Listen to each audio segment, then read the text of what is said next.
Assalamualaikum warahmatullahi wabarakatuh. Alhamdulillahirabbil alamin wa bihi nasta'inu ala umuri dunya waddin. Wassallallahu ala sayyidina Muhammad wa ala alihi wa sahbihi ajmain amma ba'du. Patepang di sahabat-sahabat sadayana di senasi mabdi. Mangga urang sami-sami neraskeun hanca. Dina ieu waktos bari neraskeun kitab Al-Hikam Ibnu Athaillah anu disarahan ku Syekh Sarqawi. Hatur nuhun kanu parantos subscribe TV pisan kasayanana. Tong hilap di share boh bilih aya pertarosan diantos pisan komenanana. Mangga urang sami-sami teraskeun siapkeun weh kitabna sareng pulpena. Mudah-mudahan aya mangpaatna kanggo urang sadayana. Al-Fatihah. A'udzubillahi minasyaitonirrajim. Bismillahirrahmanirrahim. Alhamdulillahirabbil alamin arrahmanirrahim maliki yaumiddin. Iyyaka na'budu wa iyyaka nasta'in ihdinas siratal mustaqim siratal ladzina an'amta 'alaihim ghairil maghdubi 'alaihim waladdallin. Wassallallahu ala Muhammad wa alihi washabihi wasallam. Bismillahirrahmanirrahim.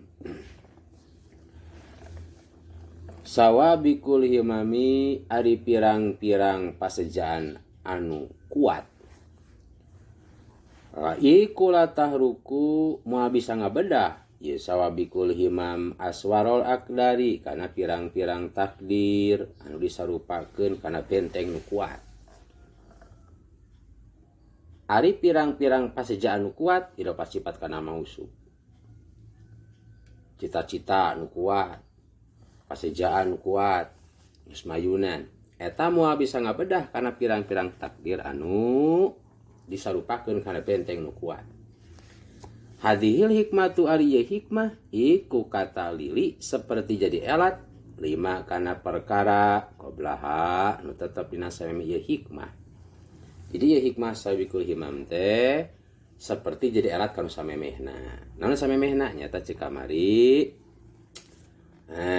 Dia ngarepkeun anjeun murid. Allah sanesnya. Nya ngarepkeun anjeun murid kana tajrid bari ku Allah geus dicicingkeun dina sabab. Eta teh tina sawat anu samar. Jeung ari ngarepkeun anjeun murid kana migawe sabab bari ku Allah geus ditep dina tajrid, eta teh ngalagrageun tina pasejaan anu luhur. Anu maksudna mun ku Allah geus ditajrid entong hayang kasab. Mun ku Allah geus dicicingkeun dina kasab entong hayang tajrid. Naon elatna? Ieu kulantaran pasejaan anu kuat moal bisa ngabedah kana takdir Allah. Geus puguh takdir Allah didinya, geus didinya. Ku Allah boh geus tajrid, boh urang geus dicicingkeun dina kasab. Watasluhu jeung pantes ye hikmah edan deui. 5 eta jadi alat kana perkara padahal tetep geus ieu hikmah. Oge sana ieu hikmah sabikul himam teh bisa pantes jadi alat kanu sabadana atau engke kanu saatos ieu nya. Eta saatos ieu teh engke arih teh eta. Ngaistirahatkeun anjeun, nenangkeun anjeun murid kana jiwa anjeun.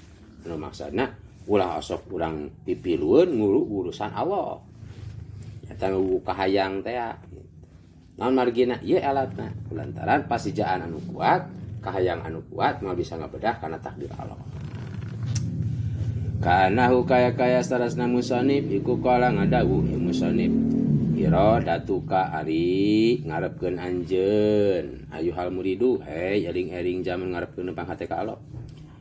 Hilapama ngarepkeun kana ngabedaan perkara aradahu anu geus ngaresakeun kana ieu mah sapa maulaka anu ngurus anjeun, kakasih anjeun anu ngurus anjeun eta Allah. La tajdi eta moal merkoleh anjeun. Moal ngameunangkeun anjeun naf'an kana kamangpaatan.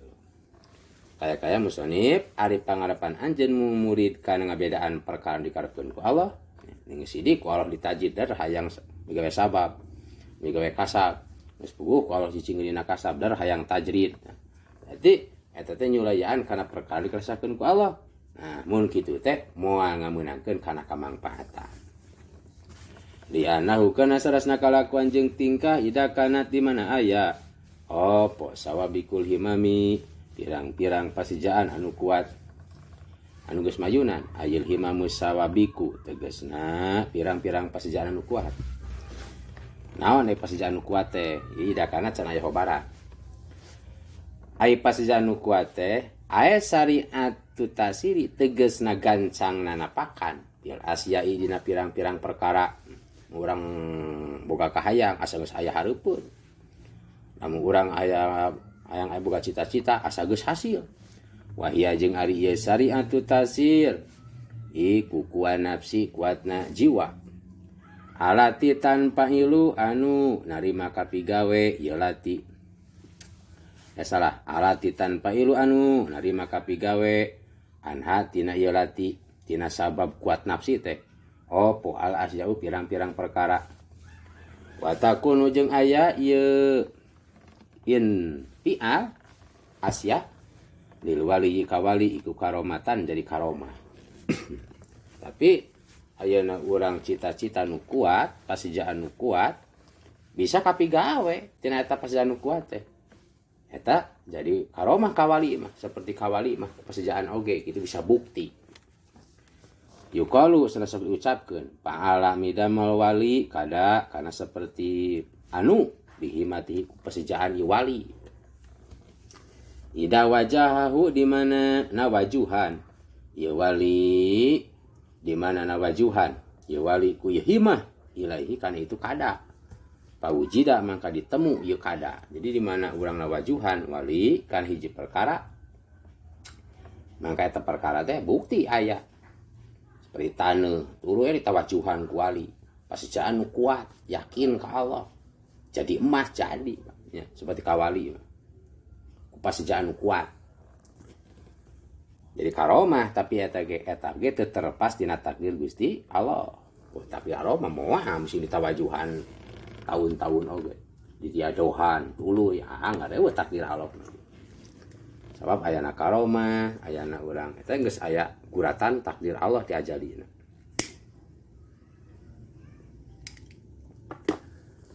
Wali goirihi jeung kasalian ieu wali kasahiri seperti ahli sihir, wala ini jeung ahli tenung atawa tukang norah ayeuna. Ihanatan aya eta jadi kahinaan. Jadi seperti kasalian wali mah seperti sihir, katukang sihir, katukang tenung, katukang norah, eta mah kapigaweana teh lawananana apa? Nawajuhan teh nawajuhan taneuh hayang jadi emas. Kalah jadi kokotor si taneuh teh jadi emas. Teh kitu nya aya seperti katukang sihir jeung katukang ain mah. Seperti sihir mah panena seperti jalmi anu botak kaya bukan ditawajuhan we tuluy nu botak teh ku tukang sihir. Anu jami anu kurang buuk maksudna mah. Jami anu kurang buuk dengan ayanya, jami tukang jami teh buukna teh muruluk, kurang buukna teh tah hayang jadi deui, hayang loba buukna. Ditawajuhan ku ahli sihir mah. Lain kalah gomplok, kalah botak, tah eta sebutna ihana gitu. Jadi kapigaweana eta himah teh kula lawanana gitu. Eta mah ahli sihir jeung ain. Ahli seperti ka para aulia mah ena jama botak, bohna ditawajuhan we. Yang bukan jadi buuk pan langsungnya jadi bukan jadi karomah tak para aulia. Eta pasijaan kuat teh iku tah ieu jadi hobarna tina ida kanat sawabikul himami jadi hobar kanan jadi jumlah latan pain di mana aya sawabikul himam pasijaan kuat iku latan pailu moal narima kapigawe moal bukti maksudna mah moal bisa bukti anha moal bisa narima kapidamel anha tina itu sawabikul himam opo al asya'u pirang-pirang perkara ila bitakdirilah angin ku takdir Allah. Jadi buktinya ku takdir Allah bisa bukti bisa henteu. Ana si murid mesti sidik ditajid ku Allah darah hayang migawe kasab memang maksakeun mereka kasab teh pasti anu kuat hayang kasab bener berusaha gitu tasak padahal mah kapida mah moal bukti eta teh angin ku takdir Allah subhanahu wa taala ai biidnih tegasna kalawan idin Allah subhanahu ma suci Allah walantaran kitu fahimamu mangka di pirang-pirang pasijaan gueru sawabiki anu teu kuat anu teu mayunan kahimatika seperti pasijaan anjeun ayyuhal muridu hering-hering zaman ngarepeureun mate ka Allah iku la asaro anu henteu aya napakan iku maujud lah kana ieu himatika iku mimbabi aula tina bab leuwih utama atuh komo lamun pasijaan teu pati kuat mah eta bab anu leuwih utama maksudna moal aya tapak pisannya seperti ayeuna si murid sidik ku Allah ditajrid darah hayang kasab eta moal pati kuat pasijaan teh nya geus puguh ditajrid gitu geus ngareunah ditajrid teh migawe kasab teh kahayang we hungkul da puguh ku Allah teu disadiakeun modalna teu disadiakeun tempatna nah hate we hungkul hayang wah eta mah mimbabi aula atuh komo pasijaan teu pati kuat gitu. Maksudna kitu tapi hada mangka eta tetep dina ieu hikmah sabiku himam latawi asbar tahwil as ta'ala tahruku aswar akdar tabridu nari istri ari ngademkeun isna seuneu mula-mula seuneu kasengserem maksudna kasengserem anu sarupakeun kana seuneu mula-mulana seuneu kasengserem al mustahilati anu bula-bula anu mula-mula tabdirul hisi ngademkeun seuneu kasengserem al mustahilati anu mula-mula di qalbihi dina hatena si murid atayuho yala sehingga diangan-angan lahu ka murid opo ana dalika saya sarasna itu perkara iku taung ujadihi seperti turut leungeunna itu si murid anu maksudna kabakat ku kasengserem si murid dina hatena boh naon bae eta bae urang ayeuna karek leumpang hate ka Allah dar ngalamun hayang nepi ka Allah asa geus nepi we nya geus yuha diangan-angan naon perkara dipikah hayang ku hate teh asa geus bukti gitu seperti turutna leungeun sakedet netra anu dipikah hayang teh hayang saciduh metu saucat nyata contona tah tatapan kasengserem anu mula-mula tanu maksud musallif nyarioskeun hikmah saeukeun himam teh keur mareumkeun eta anu maksudna dina komo dina bag-bagan ayeuna tajrid jeung kasab maksud dieu jadi dina palebah ditajrid pan ayeuna lamun aya hate migawe kasab si murid mula-mula banget hayang takeun niiskeun eta atawa ayeuna si murid ukur ku Allah teh disijingkeun dina kasab dan hayang tajrid gitu teu pika nya hayang tajrid teh padahal ku Allah disijingkeun dina kasab tah kasengseremna hayang tajrid dipareumkeun ku ieu hikmah nyata sabiku hikmah masalah mah kudu emut ka urang kana takdir Gusti Allah nya narimakeun kana perkara ditakdirkeun ku Allah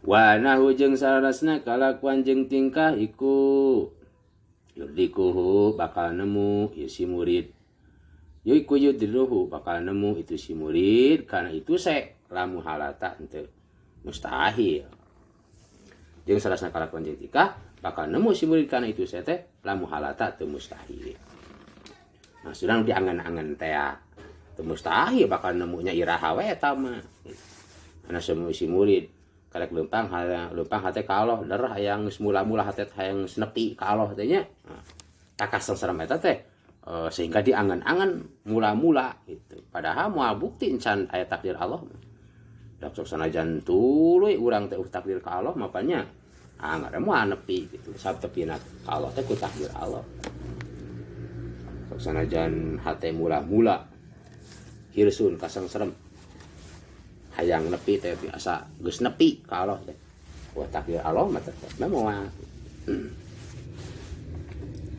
tapi eta perkara teh bisa wae katemu lamu halata teu mustahil seperti ayeuna si murid geus ditajid ku Allah dar hayang kasab nya nah gitu maksudna diademkeun ku hikmah teh keun wae eta mah sangkena dikaluarkeun ku Allah tina tajridna dikasabkeun ku Allah teh mustahil ujung ke teh manggih kasab ngareunah teu mohokeun ibadah anu teu mohokeun ka Allah ena lamun geus murid dicicingkeun dina tempat kasab pasti ena hayang hate teh tajrid gitu tapi ditiiskeun ku ieu hikmah sabikul himam teh keun we dan kege ku Allah geus dipinahkeun mah tina ayeuna kasab kana tajrid bakal katimu yudrikuhu nya bari nyicingan dina jalan Allah teh nya eta akur jeung pangarsana Gusti Allah Subhanahu wa taala.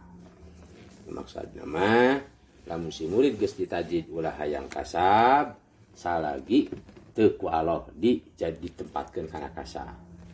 Mun si murid geus cicing dina tempat kasab ulah hayang tajrid salagi engke ku Allah ditajidkeun bisa wae itu mustahil. Wal idopatu jeung ari idopat piqaulihi dina dawuhan musannif sawabikul himam lafaz sabikul himam iku min idopati sifati eta teh tina sapaling idopatkeun sifat ya mausufi kana disifatan ini sifati sawabik nu disifatan himam kama seperti perkara takoror anu geus tetep ieu mah wa fi qaulihi jeung eta tetep dina dawuhan musannif aswarul aqdari lapat aswarul aqdari harkat hikayat iku min idapatil musabah beh salahnya wa fi qaulihi jeung ari idapat wa fi qaulihi jeung ari idapat dina dawuhan musannif aswarul aqdari lapat aswarul aqdari nyata lapat aswar kana lapat aqdar iku min idapatil musabah bih tina sapaling idopatkeun anu disarupaan lil musabahi kan disarupakeun eta anu disarupakeun teh aswar ngaidopatkeun anu disarupakeun nyata disarupaan nyata aswar kan disarupakeun nyata aqdar jadi takdir disarupakeun kan aswar sumaqala mangka tuluy ngadawuh musannif ari lapad ari walau alam Al-Fatihah. A'udzubillahi minasyaitonir rajim. Bismillahirrahmanirrahim. Alhamdulillahirabbil alamin arrahmanir rahim maliki yaumiddin. Iyyaka na'budu wa iyyaka nasta'in ihdinas siratal mustaqim. Siratal ladzina an'amta 'alaihim ghairil maghdubi 'alaihim waladdallin. Amin.